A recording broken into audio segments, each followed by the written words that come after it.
నమస్తే welcome to business weekend. Year end లో లాభాల్లో క్లోజ్ అయిన సూచీలు, నోట్ల మార్పిడికి బ్యాంకుల్లో ముగిసిన గడువు, బిట్ కాయిన్స్ పుట్టు పురోత్వరాలు ఈ విశేషాలపై ఇవాల్టి బులెటిన్ రెడీగా ఉంది. Let's have a look.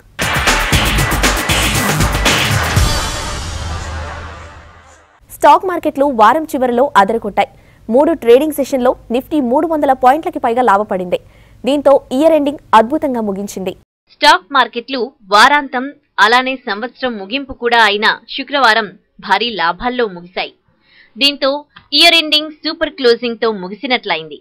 Sensex 260 పాయింట్లు లాభపడి 26,626 పాయింట్ల వద్ద ముగిసింది. నిఫ్టీ 82 పాయింట్ల లాభంతో 8,185 పాయింట్ల దగ్గర ముగిసింది. ఏడాది మొత్తం మీద సెన్సెక్స్ 2% పెరగ్గా నిఫ్టీ 3% గెయిన్ అయింది. ఇక బ్యాంక్ నిఫ్టీ చూస్తే అవుట్ పర్ఫార్మ్ చేసి 8% లాభపడడం విశేషం.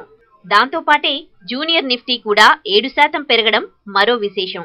దీంతో గత ఏడాదితో పోల్చితే సూచీలు లాభాల్లో ముగియడం 2017 పై అంచనాలు పెంచినట్లయింది. నిఫ్టీ ఎఫ్ఎంసీజీ ఏడాది మొత్తానికి 3% పెరగ్గా ఫార్మా ఇండెక్స్ 1.4% క్షీణించగా నిఫ్టీ ఇన్ఫ్రా 2% పతనమైంది. నిఫ్టీ ఐటీ 7% పతనమైంది. నిఫ్టీ గెయినర్ల విషయానికొస్తే ఏడాది మొత్తం మీద Vedanta 140%, Hindalco 83%, Yes Bank 60%, Tata steel 58%, BPCL 48% పెరిగాయి. పవర్ గ్రిడ్ కార్పొరేషన్ 31%, గెయిల్ 11% పెరిగాయి. UltraTech cement 11%, Tata Motors 21%, Maruti 15%, IndusInd Bank 15% పెరిగాయి. ఐషర్ ఆటో 31%, ఓఎన్జీసీ 19% పెరిగాయి. నిఫ్టీ లూజర్స్ విషయం చూస్తే 2016లో అరబిందో 24%, భారతీ ఇన్ఫ్రా 21%, లూపిన్ 19%, సిప్లా 12%, సన్ ఫార్మా 23%, బీహెచ్ఈఎల్ 20% నష్టపోయాయి. నాన్ నిఫ్టీ స్టాక్ అయిన దివీస్ ల్యాబ్స్ 32% నష్టపోయింది.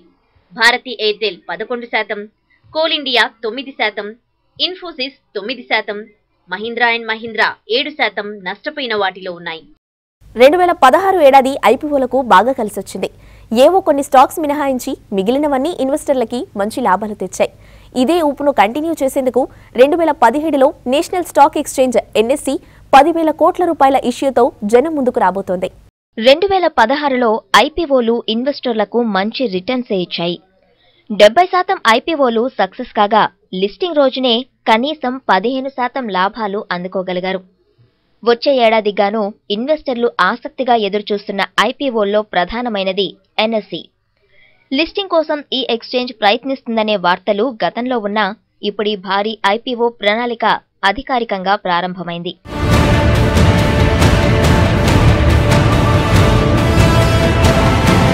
డిసెంబర్ 28న ఐపీఓకు సంబంధించిన డ్రాఫ్ట్ పత్రాలను సెబీకి ఎన్ఎస్సీ వర్గాలు అందజేశాయి. ఐపీఓ ద్వారా 10,000 కోట్లను నేషనల్ స్టాక్ ఎక్స్చేంజ్ సమీకరించనుందని అంచనా.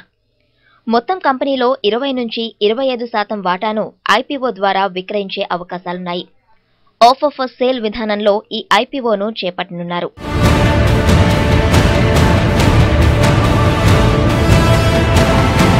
ఈ ఐపీఓ తర్వాత ఎక్స్చేంజ్ విలువ మరో 55,000 కోట్లు పెరుగుతుందనే అంచనాలున్నాయి. జనవరి 31లోగా లిస్టింగ్ పూర్తి చేయాలని ఎన్ఎస్సీ భావిస్తోంది.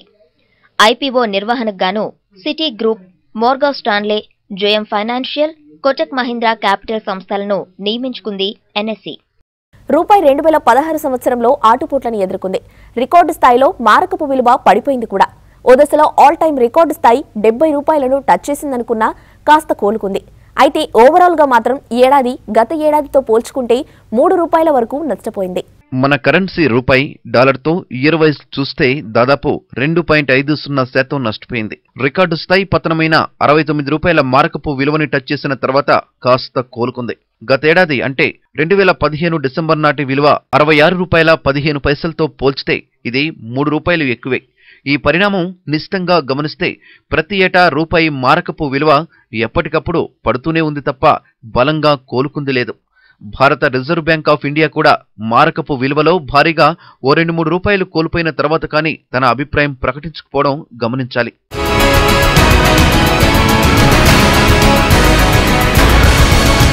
అమెరికాలో వడ్డీ రేట్లు పెంచడంతో పెట్టుబడులపై రాబడులు పెరుగుతాయన్న ఆశలతో ఎఫ్ఐఐలు మన మార్కెట్ల నుంచి భారీగా నిధులు వెనక్కి తీసుకున్నారు.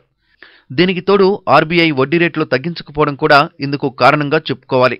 డాలర్తో ఎక్స్చేంజ్ వాల్యూ సెంటిమెంటల్ గా 70 రూపాయల్ని టచ్ చేయలేదు, కానీ బయట ట్రేడర్లు ఆ మారకపు విలువలో ఎప్పుడో వ్యాపారం సాగించారు కూడా. ఇక రూపాయి పతనం ప్రభావాలను స్థూలంగా చూస్తే బంగారం, వెండి వంటి ప్రీసియస్ మెటల్స్ రేట్లు పడిపోతున్నాయి. ఫారిన్ ఎడ్యుకేషన్ పరంగా చూస్తే డాలర్లకి ఎక్కువ రూపాయలు పెట్టాలి కాబట్టి అది కూడా భారమవుతుంది. ఇండియాకి డాలర్లు పంపే ఎన్ఆర్ఐలు మాత్రం కాస్త లాభపడతారు. ఎక్స్పోర్ట్స్ అండ్ ఇంపోర్ట్స్ చూస్తే దిగుమతులు భారంగా మారతాయి. డాలర్లో వ్యాపారం చేసేవారికి కాస్త ఎక్కువ రూపాయలు వస్తుండటంతో ఎగుమతిదారులకు లాభంగా కనిపిస్తుంటుంది. రూపీ వాల్యూ డౌన్ అవడం ఇండైరెక్ట్ గా అందరిపై పడుతుంది. ఎలాగంటే పెట్రోల్ రేటు పెరుగుతుంది, ఆ ప్రభావం నిత్యావసరాలపై ఉంటుంది కాబట్టి అవన్నీ కూడా పెరుగుతాయి. అలా రూపాయి పతనం అనేది అందరి జీవన విధానంపై ప్రతికూల ప్రభావమే చూపిస్తుంది. నేటితో బ్యాంకుల వద్ద నోట్ల మార్పిడికి అడ్డుకట్టపడ్డట్లే. డిసెంబర్ 31 అనే డెడ్లైన్ పూర్తవడంతో అందరి దృష్టి ఇప్పుడేం జరగబోతుంది? బ్యాంకుల్లో సులభంగా డబ్బులు తెచ్చుకోవచ్చా? ఏటీఎం దగ్గర క్యూలైన్లు తగ్గుతాయా అనే అంచనాల్లో ఉన్నారు. డిమానిటైజేషన్ అనే పెద్ద కుదుపు మరో సమాంతర వ్యవస్థని అందరికీ అనుభవంలోకి వచ్చేలా చేసింది. అది డిజిటల్ కరెన్సీ. ఇంతకీ డిమానిటైజేషన్ టార్గెట్ ఏంటి? నవంబర్ 8, డిసెంబర్ 31 ఈ రెండు ప్రస్తుత భారత సమాజం అంత త్వరగా మర్చిపోలేవు. ఒకటి పెద్ద నోట్ల రద్దయితే, రెండోది అవి బ్యాంకుల్లో మార్చుకోవడానికి గడువు తేదీ. ఈ మధ్యలో జరిగిన సంఘటనలు అనేకం. క్యూలైన్లలో జనం పడిన తిప్పలు కూడా అంతే. అయితే అటు అధికార పక్షం ఇటు విపక్షాల వాదన ఎలా ఉన్నా వేరే దారి లేక ప్రజలు కష్టాలు భరిస్తూనే వచ్చారు. పెద్ద నోట్ల రద్దు ఆర్థిక వ్యవస్థకి మేలు చేయదని కొందరు, దీర్ఘకాలంలో మేలు చేస్తుందని కొందరు వాదించుకున్నారు. ఫలితాల సంగతి ఇప్పట్లో తేలే అంశం కాకపోయినా క్యాష్లెస్ ఎకానమీ దిశగా ఇదో అడుగు అని చెప్పారు. అయితే వాస్తవం మాత్రం చాలా వ్యవస్థల్ని నోట్ల రద్దు దెబ్బతీసింది. ఇవి డిసెంబర్ 31 తర్వాత కానీ మరో కొద్ది కాలానికి కానీ తీరుతాయని అంటున్నారు. అయితే జనం ఇవేం పట్టించుకోవడం లేదు. ఏటీఎంలలో 2000 నోట్లకి బదులుగా 500 నోట్లు వస్తే చాలు, ఈ ఇబ్బందులు చాలా వరకు తగ్గిపోతాయి. అదిప్పుడు జరుగుతుందా లేదా అనేదే సమస్య. ఈ పరిణామాల మధ్య ఓ అవకాశాన్ని చూశాయి ఈ కామర్స్ కంపెనీలు. ఆన్లైన్ పేమెంట్లతో తమ వ్యాపారం పెంచుకున్నాయి. ఇక ఆన్లైన్ మనీ ప్లాట్ఫామ్ గా తమ లావాదేవీలు ఇదివరలో ఎప్పుడూ లేనంతగా పెంచేసుకున్నాయి పేటీఎం, ఫ్రీచార్జ్, మొబిక్విక్ వంటి డిజిటల్ పేమెంట్ సంస్థలు. ఇవే ఇప్పుడు జనం నోళ్లలో నాంతున్న పేర్లు. ఈ ఊపు 2017లో కొనసాగిస్తాయా లేక తిరిగి జనం నగదు లావాదేవీలకి అలవాటు పడతారా అనేది తేలాల్సి ఉంది. అందుకే ఆసోచాం వంటి సంస్థ కూడా డిజిటల్ కరెన్సీ దేశమంతటా ఇప్పట్లో సాధ్యమయ్యే అంశం కాదని తేల్చేసింది. Very recently we came out with a study and we found that it was done along with the Deloitte, and the study revealed that there will be a jump in the cyber crimes to the extent of 300% in another 2 years' time in case the adequate measures were not taken. And since we have decided, we are asking people to be shifting from the cash to the cashless economy, and in the rural area the people have the least knowledge of the knowledge industry, as a matter of fact, so to say, and they should be educated. As a matter of fact, the government should be involving the skill development. They should be getting people from the advanced countries, those who have already got it, and we need to be doing it. ఆసోచాం లెక్కల ప్రకారం దేశంలో mobile వ్యాలెట్ల లావాదేవీల విలువ 2012-13లో 1000 కోట్ల రూపాయలుంది. 2015-16లో 20,600 కోట్లకు పెరిగింది. ఇది నగదు చెల్లింపులో ఏర్పడిన ప్రత్యామ్నాయ వ్యవస్థకి నిదర్శనం. అయితే ఇది నోట్ల రద్దుతో వచ్చిన పరిణామమే తప్ప స్వచ్ఛందంగా జరిగింది కాదు. అయితే ఈ డిజిటల్ పేమెంట్లు భవిష్యత్తులోనూ ఇదే జోరు కొనసాగుతాయో లేదో మాత్రం ఇప్పుడే చెప్పలేం. అందుకే ఇప్పుడు భారత ఆర్థిక వ్యవస్థ ఎలాంటి మలుపు తిరగనుందో అనే అంశం 2017 నిర్ణయించబోతోంది. ఈ మధ్యకాలంలో బిజినెస్ సర్కిల్స్ లో బిట్ కాయిన్స్ అనే పదం బాగా వినబడుతుంది. ఒక్క బిట్ కాయిన్ వాల్యూ ఎంతో తెలిస్తే ఆశ్చర్యపోక తప్పదు. ఇంతకీ ఏంటా బిట్ కాయిన్స్ కదా? బిట్ కాయిన్ అంటే డిజిటల్ కరెన్సీ. ఆన్లైన్లో కొని ఆన్లైన్లో మాత్రమే వాడుకోగలిగే కరెన్సీ. డాలర్, యూరో, మన రూపాయి వంటి కరెన్సీల్లా దీన్ని ముద్రించరు. ఫెడరల్ బ్యాంకుల మాదిరిగా దీనిపై ఎవరి నియంత్రణ ఉండదు కూడా. డిస్ట్రిబ్యూషన్ నెట్వర్క్లో శక్తివంతమైన కంప్యూటర్లు, సర్వర్లను ఉపయోగించి దీన్ని సృష్టించే వ్యక్తుల్ని మైనర్స్గా పిలుస్తుంటారు. ఈ మైనింగ్ టీంలో ఎవరైనా చేరొచ్చు. ఈ నెట్వర్కే బిట్ కాయిన్ లావాదేవీల్ని పారదర్శక పద్ధతిలో బ్లాక్ చైన్ ద్వారా నమోదు చేస్తుంది. అంటే బిట్కాయిన్లకు తమ సొంత పేమెంట్ గేట్వే ఉంటుంది. బిట్కాయిన్లను జపాన్కు చెందిన సతోషి నకమోటో 2008లో సృష్టించారు. వ్యక్తుల నుంచి వ్యక్తులకు డిజిటల్ రూపంలో మార్చుకునే కరెన్సీగా, ఏ నియంత్రణ లేని కరెన్సీగా ఇది చలామణిలోకి వచ్చింది. కాకపోతే దీన్ని ఆన్లైన్ సైట్లు, ఇతర వ్యాపారులు తీసుకోవడం 2009 నుంచే మొదలైంది. దీంతో బిట్కాయిన్ల ధర ఒక దశలో అమాంతంగా ఎగసింది, మళ్లీ పడింది. దాదాపు అంతర్జాతీయ వ్యాపారులంతా దీన్నిప్పుడు అంగీకరిస్తుండటంతో ధర బాగా పెరుగుతోంది.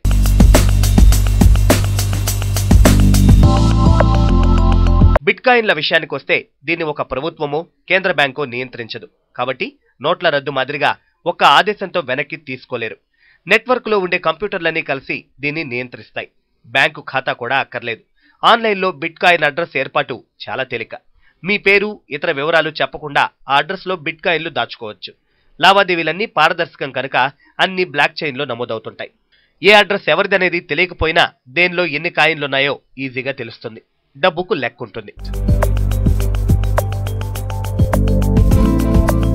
ప్రపంచవ్యాప్తంగా ఎక్కడి నుంచి ఎక్కడికైనా అతి వేగంగా లావాదేవీలు జరిగిపోతాయి. లావాదేవీల ఖర్చు అత్యల్పం. క్రెడిట్, డెబిట్ కార్డులకు వచ్చేసరికి సమాచారమంతా ఆన్లైన్లో ఇస్తాం కనుక మోసాలకు కొదవేలేదు. బిట్కాయిన్లలో అది దాదాపు అసాధ్యమనే చెప్పాలి. ప్రతి వ్యక్తికి ప్రైవేట్, పబ్లిక్ కీ రెండుంటాయి. పబ్లిక్ కీ అంటే అడ్రస్, అది అందరికీ తెలిసేదే. ప్రైవేట్ కీ మాత్రం తనకే తెలుస్తుంది. ఆ రెంటిని కలిపి లావాదేవీ జరిపితే అప్పుడు సదరు లావాదేవీ అధికారికమవుతుంది. బిట్కాయిన్లను వ్యక్తుల నుంచి గానీ, ఎక్స్చేంజ్ల నుంచి గానీ కొనుగోలు చేయొచ్చు. కాకపోతే వీటిని కొనే ముందు వ్యాలెట్ కొనుక్కోవాలి. వ్యాలెట్లను మీ కంప్యూటర్లో, ఆన్లైన్లో లేదా హార్డ్వేర్ రూపంలో అందించే వాల్ట్ రూపంలో ఉంచుకోవచ్చు.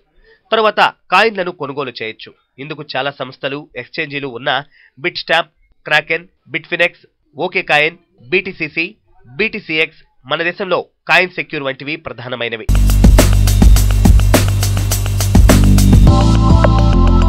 పెద్ద నోట్ల రద్దుతో అంతా ప్రత్యామ్నాయ మార్గాల వైపు చూస్తున్న నేపథ్యంలో బిట్కాయిన్ తెరపైకొచ్చింది. ఇప్పుడు బిట్కాయిన్లతో నేరుగా బంగారాన్ని కొనుగోలు చేసుకునే అవకాశం ఉంది. బంగారం బిస్కెట్లను ఆర్డర్ చేస్తే డెలివరీ చేస్తున్నాయి కూడా. ఇక డెల్ వంటి సంస్థలతో పాటు విదేశాల్లోని పలు ఎయిర్లైన్ సంస్థలు కూడా బిట్కాయిన్లను కరెన్సీగా అంగీకరిస్తున్నాయి. అమెజాన్ వంటి సైట్లలో షాపింగ్కు వినియోగించే గిఫ్ట్ కార్డులను కూడా వీటితో కొనొచ్చు. ఇప్పుడిప్పుడే చాలా ఆన్లైన్, ఆఫ్లైన్ సంస్థలు వీటిని అంగీకరిస్తున్నాయి. ఇక ఇండియా విషయానికొస్తే పెద్ద ఈ-కామర్స్ సంస్థలు బిట్కాయిన్ల రూపంలో చెల్లింపులను స్వీకరిస్తున్నాయి. అనతి కాలంలోనే బిజినెస్ సర్కిల్స్ కి దగ్గరైన టీవీ5 మనీ ఇతర అంశాల్లోనూ ప్రేక్షకులను ఆకట్టుకుంటుంది. దీనికి రోజురోజుకి పెరుగుతున్న సబ్స్క్రైబర్ల సంఖ్య నిదర్శనం. ఇప్పటికే 17 లక్షల వ్యూవర్షిప్ సాధించిన టీవీ5 మనీపై ప్రశంసల వర్షం కురుస్తోంది. టీవీ5 నుంచి వచ్చిన టీవీ5 మనీ తొలి తెలుగు బిజినెస్ ఛానల్. డిజిటల్ యుగంలో కొత్త అవకాశాలను అందిపుచ్చుకోవడంతో పాటు యూట్యూబ్ వ్యూయర్స్ కి ఓ ఆన్లైన్ ఇన్వెస్ట్మెంట్ గురువుగా మారింది. ప్రారంభమైన 5 నెలల్లోనే 12 లక్షల మందికి పైగా వ్యూయర్షిప్ సాధించడమే ఇందుకు నిదర్శనం. కంటెంట్ తో పాటు ఏ స్టాక్ కొంటే ఎప్పుడు లాభం వస్తుందో చెప్పే నిపుణుల బృందం దీనికోసం నిరంతరం శ్రమిస్తూ అటు profit your trade insight తో పాటు బిజినెస్ బులెటిన్లలో అందుబాటులో ఉండడం ఇన్వెస్టర్లకి మార్గదర్శిగా నిలుస్తోంది. పాజిటివ్ ట్రెండ్ తో పాటు మార్కెట్లో పతనమైన సమయంలోనూ లాభాలను ఒడిసి పట్టుకోవడం ఎలానో చెప్పడం టీవీ5 మనీ ఎనలిస్టులకే సాధ్యం. దేశ విదేశాల నుంచి ప్రతిరోజు ఫోన్ కాల్స్, మెయిల్స్ తో తమ సందేహాలు తీర్చుకునే ప్రయత్నం చేస్తున్నారు వ్యూయర్స్ కూడా. స్టాక్ మార్కెట్స్ లాస్ట్ 2 years లో నిఫ్టీలో ఇన్వెస్ట్ చేసిన వాళ్ళకి 0% రేట్ని ఇచ్చాయని, ఇవన్నీ కూడా 17లో బెటర్ రిజల్ట్స్ ఇస్తే ఈ సెక్టర్స్ డెఫినెట్ గా బాగుపడతాయి. ఏంటి అంటే అవి రోడ్ అండ్ కన్స్ట్రక్షన్. దీనిలో మనం ఎటువంటి స్టాక్స్ని సెలెక్ట్ చేసుకోవాలి. దిలీప్ బిల్డ్కాన్, అశోకా బిల్డ్కాన్, ఇవన్నీ కూడా డెట్ చాలా తక్కువ ఉన్న కంపెనీస్ అనమాట. అలాగే కేఎన్ఆర్ కన్స్ట్రక్షన్స్, జేకుమార్ ఇన్ఫ్రా, ఐటీడీ సిమెంటేషన్, ఈ కంపెనీస్ ప్రభుత్వం రాబోయే రోజుల్లో ఇన్ఫ్రాస్ట్రక్చర్ సెక్టర్కి థ్రస్ట్ ఇస్తే లాభపడే కంపెనీస్. అలాగే ఇంటర్నెట్ అండ్ డిజిటైజేషన్, ఇప్పుడు అందరం డిమానిటైజేషన్ అనుకుంటున్నాం కాబట్టి ఈ మూవ్ వల్ల ఈ కామర్స్ కంపెనీస్, అలాగే ఇంటర్నెట్ కంపెనీస్, డిజిటల్ కరెన్సీని వాడకంలోకి తెచ్చే కంపెనీస్, బ్యాంక్స్ లాంటివి, వీళ్ళందరూ బాగుపడతారు. డబ్బు సంపాదించడమే కాదు, దాన్నెలా ఎక్కడ ఇన్వెస్ట్ చేయాలో తెలిపే smart investor business breakfast programmes ప్రేక్షకులకు విలువైన సలహాలు అందిస్తున్నాయి. వివిధ కంపెనీల కార్పొరేట్ సమాచారంతో పాటు లైవ్ అప్డేట్స్ ఇవ్వడంలో టీవీ5 మనీ ముందుంటోంది. ఏ బిజినెస్ బ్రేకింగ్ అయినా ముందు టీవీ5 మనీలోనే ప్రత్యక్షమవుతోంది. ఒక్క స్టాక్ మార్కెట్ విశ్లేషణలే కాకుండా డిఫరెంట్ సెగ్మెంట్లలో తన స్పెషాలిటీ చాటుతోంది టీవీ5 మనీ. దేశ విదేశాల్లోని టూరిస్టు స్పాట్స్ పై ట్రావెల్ గైడ్ లా పనికొచ్చే ఎవే ప్రోగ్రామ్, ఫ్యాషన్ ట్రెండ్స్ ని ఒడిసిపట్టే beauty fashion segment,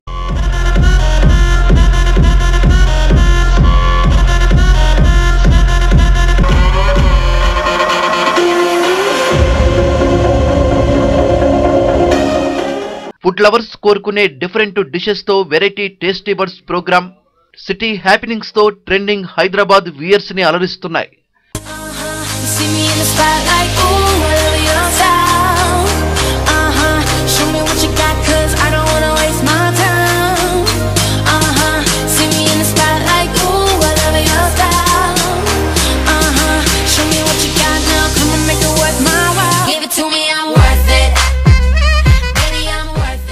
only business సెగ్మెంటే కాకుండా హెల్త్ ఈజ్ వెల్త్ అనే కాన్సెప్ట్ తో హెల్త్ లాంచ్ ప్రోగ్రామ్ కూడా టీవీ5 మనీకే ఎక్స్క్లూజివ్ ప్రోగ్రామ్. ఎపిలెప్సీ అనేది it's a type of neurological disorder. అంటే అది ఒక నరాల వ్యాధి. ఈ వ్యాధిలో ఏంటంటే it is characterised by the multiple seizures అంటే ఫిట్స్. మనకు కామన్గా చూస్తుంటాము పల్లెటూళ్ళలో కానీ లేదా ఎక్కడైనా కానీ సడన్గా మనిషి పడిపోయి కొట్టేసుకుంటూ ఉంటారు, ఇలా కొట్టేసుకుంటుంటారు. దీన్ని ట్రీట్ చేయడం అనేది చాలా ఇంపార్టెంట్. ముఖ్యంగా పిల్లల్లో దీన్ని ట్రీట్ చేయడం చాలా ఇంపార్టెంట్. దీన్ని ట్రీట్ చేయకపోతే వాళ్ళ బుద్ధి తగ్గడం కానీ లేదా డెవలప్మెంట్ అనేది అంటే ఎఫెక్ట్ అయ్యే ఛాన్స్ ఉంటుంది. సో ఈ ఎపిలెప్సీ అనేది కూడా చాలా కారణాలు ఉంటాయి అండ్ ఇవి చాలా రకాలు కూడా ఉంటాయి. కామన్గా ఏంటంటే జెనెటికలీ కాసెస్ అంటారు, అంటే జెనెటికలీ డిటర్మైన్డ్, అంటే జన్యుపరంగా వస్తుంది. ఇది కామన్గా పిల్లల్లో ఎక్కువగా ఉంటుంది. అదే అడల్ట్స్కి వచ్చేసరికి అంటే పెద్దవారిలో ఇది కామన్గా ఏంటంటే స్ట్రోక్ కావచ్చు, ఇన్ఫెక్షన్ కావచ్చు, అంటే బ్రెయిన్కి ఇన్ఫెక్షన్ పోవడం వల్ల కానీ లేదా బ్రెయిన్లో స్ట్రోక్ కావడం వల్ల కానీ లేదా బ్రెయిన్కి ఇంజురీ కావడం అంటే హెడ్ ఇంజురీస్ ఏదైనా యాక్సిడెంట్లో కానీ లేదా ఇంకో రకంగా కానీ ఏదైనా ఇంజురీ అయినప్పుడు కూడా బ్రెయిన్లో ఏదైనా డ్యామేజ్ అయినప్పుడు కూడా వచ్చే ఫిట్స్ ఎక్కువ ఉంటుంది. ఇక ఆటో సెక్టార్ లోని కొత్త లాంచింగ్స్ తో వీల్స్ లాంటి ప్రోగ్రామ్స్ ని వ్యూయర్స్ కి అందిస్తూ ముందుకు దూసుకెళ్తోంది టీవీ5 మనీ. ఇన్ని ప్రత్యేకతలున్నాయి కాబట్టి టీవీ5 మనీ బిజినెస్ ఛానల్స్ లో లీడర్ గా మారింది. ఎప్పుడు ఏ ప్రోగ్రామ్ మిస్ అయినా యూట్యూబ్ లో సబ్స్క్రైబ్ కావడం ద్వారా వాటిని చూసే అవకాశం కూడా టీవీ5 మనీ కల్పిస్తోంది. So don't miss TV five Money live on YouTube. ఇవి ఈ వారం బిజినెస్ వీకెండ్ విశేషాలు. వచ్చే వారం మరిన్ని బిజినెస్ వార్తలతో మళ్ళీ కలుద్దాం.